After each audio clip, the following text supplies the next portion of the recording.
Halo adik-adik, assalamualaikum warahmatullahi wabarakatuh. Selamat sore. Bertemu kembali bersama Bang Dion SSMS dari Stan Pro College Medan. Di video kali ini, Abang akan menjawab dan menjelaskan beberapa pertanyaan dari seorang siswa salah satu SMA favorit di Kota Medan.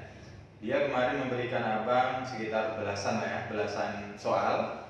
Tapi kali ini karena waktu yang sangat terbatas dan tempat yang terbatas, Abang akan menjelaskan beberapa, jadi ada step by step ya, karena supaya adik bisa memahami konsepnya ya. Jadi bukan hanya sekedar menjawab, Abang menjelaskan supaya adik bisa memahami konsepnya. Tapi sebelumnya Abang minta tolong di subscribe dulu dan jangan lupa di share ke kawan-kawannya, supaya sekali lagi ini memberikan banyak manfaat ke lebih banyak orang ya. Oke?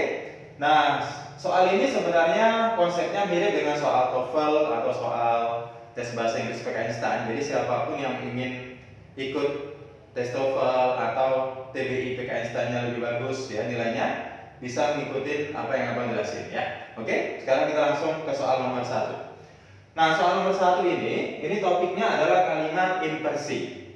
Inversi itu apa? Kalimat yang terbalik atau kalimat yang predikat dulu baru kemudian subjeknya ya. Salah satunya inversi itu berlaku apabila kalimat diawali oleh keterangan tempat. Kita perhatikan soal nomor 1.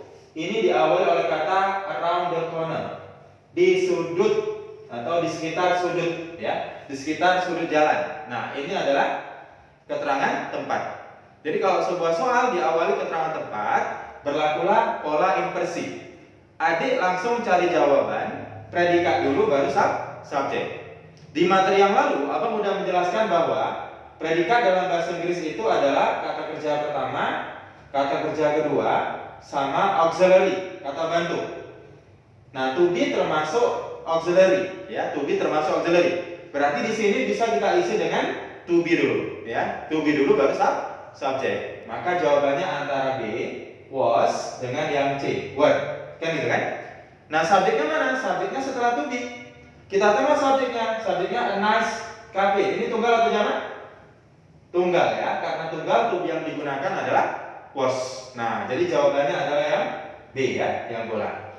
Misalnya Abang buat kalimat yang lain ya. Misalnya, rumah itu, the house, berada, is, di belakang gereja itu, behind the church. Nah, ini kalimatnya kalimat normal atau kalimat biasa karena diawali oleh subjek predikat.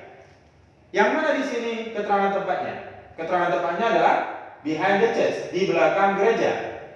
Kalau Abang pindahkan posisinya ke depan, maka kalimat ini berubah menjadi behind the church, gitu kan?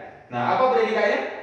Is ya, is the house. Nah, ini namanya kalimat inversi. Predikat dulu, baru kemudian subjeknya, ya. Paham ya? Ini untuk soal nomor 1. Jadi kalau adik ketemu soal diawali keterangan tempat, langsung cari jawaban predikat dulu, baru subjek. Ingat predikat itu apa aja? Verb 1, verb 2, auxiliary. Paham ya? Nah, ini untuk soal nomor 1. Soal nomor 2. Nomor 2 kata kuncinya adalah kata since, dan ini juga termasuk soal yang sering keluar di TBI PK Instan. Nah, since ini gampang. Kalau adik ketemu soal ada kata since yang artinya sejak, dan di soal, nah di dalam soal tidak ada pilihan atau tidak ada have atau has, ya, have sama has, maka cari pilihan have sama has. Jadi konsepnya itu seperti ini. Ada kata since yang artinya adalah sejak. Setelah since diikuti oleh waktu lewat. Nah, ini waktu lewatnya tahun 2012. Bisa juga diikuti oleh subjek tambah waktu. Karena waktu lewat sama past tense itu sama ya. Maka induk kalimatnya menggunakan have atau has ditambah kata kerja ketiga atau been. Nah, berarti kalau seperti ini polanya, jawabannya antara ayam sama bola. Ya, sekali lagi aku ulangi, kalau adik ketemu soal ada since yang artinya sejak, sementara di soalnya tidak ada have atau has, verb 3 perfect, maka pasti pilihannya menggunakan have atau has. Jadi antara A sama B. Paham ya? Antara A sama B. Di pelajaran yang lalu udah Bang jelasin bahwa kalau setelah have langsung kata kerja ketiga, kebetulan put bentuk ketiganya juga put ya, put. Nah, ini berarti aktif. Kalau ada been-nya, been ini to be, apapun to be-nya setelahnya verb 3 berarti pasif.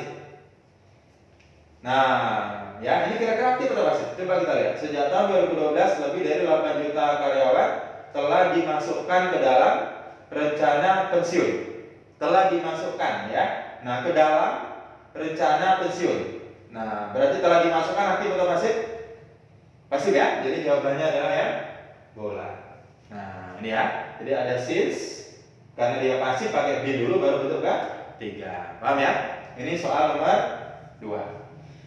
Nah, soal nomor 3 sama nomor 4 ini abang sengaja buat soal nomor 4 sebagai tambahan contoh. Soal nomor 3 ini soal yang ditanyakan oleh salah satu siswa tadi. Nomor 4 ini soal asli TOEIC ya.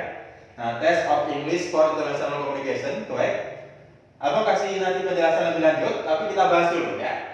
Di sini ada kata more than. Nah, berarti kita membandingkan dua hal. Lebih sulit daripada, membandingkan dua hal. Dalam kaidah tata bahasa Inggris, kalau kita membandingkan dua hal atau dua entitas, istilah grammarnya, maka polanya harus sama. Ya, kita lihat di sini polanya menggunakan applying to this office, applying.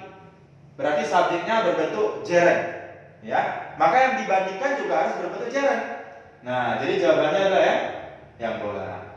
Nah, sama-sama berbentuk gerund atau verb ya. Kita perhatikan soal nomor 4. Ini soal asli TOEIC tadi ya. In an untimed test, di sebuah tes yang tidak ada batas waktunya, to answer accurately is more important than, ini juga ada kata more than, membandingkan dua hal. Nah, kita perhatikan di depannya to answer, bukan answering, pakai to ya. Maka setelah than juga harus pakai to ya. Jadi jawabannya adalah yang to finish quickly. Dia harus setara ya, harus sama ya. Coba abang kasih contoh yang lain ya. Misalnya adik ketemu kalimat gini. The salary gaji of a professor, gaji seorang profesor is higher, adalah lebih tinggi than, daripada a secretary. Nah, ini kesannya ini nggak ada yang salah. Sebenarnya ini ada masalah. Kalau kita mengatakan seperti ini, gaji seorang profesor lebih tinggi dari seorang sekretaris, berarti kita membandingkan antara gaji, antara uang dengan orang, dengan sekretaris. Ini salah secara tata bahasa ya. Yang benar adalah the salary, gaji of a professor, gaji seorang profesor is higher, adalah lebih tinggi than, daripada the salary, gaji of a secretary, gaji seorang sekretaris. Jadi harus sama-sama gaji yang dibandingkan. Nah ini ya, sama-sama gaji. Terus ini gajinya tunggal atau jamak? Salary-nya tunggal kan? Nah, karena tunggal, kita bisa mengganti kata salary di sini dengan kata that of a secretary. Bang, kalau jamak gimana bang? Misalnya jamak the books on the table are, misalnya kan, thicker than the books on the floor misalnya kan. Nah, kalau dia jamak diganti dengan those. Kalau dia tunggal diganti dengan that. Paham ya? Jadi kalau membandingkan dua hal harus sama. Nah, ini untuk yang ditanyakan oleh siswa tadi. Jadi kalau misalnya adik ada pertanyaan ya, soal-soal grammar yang menurut adik sulit, silakan tanyakan ke abang melalui Instagram Stanford College ya. Nah, tanya aja sama adminnya, Kak, apa nomor WA dari Bang Bion, nanti dijawab sama dia. Nah, kemudian ada WA aja Bang ya. Nanti abang akan jelaskan caranya di video abang yang selanjutnya. Oke, thank you. Assalamualaikum warahmatullahi wabarakatuh.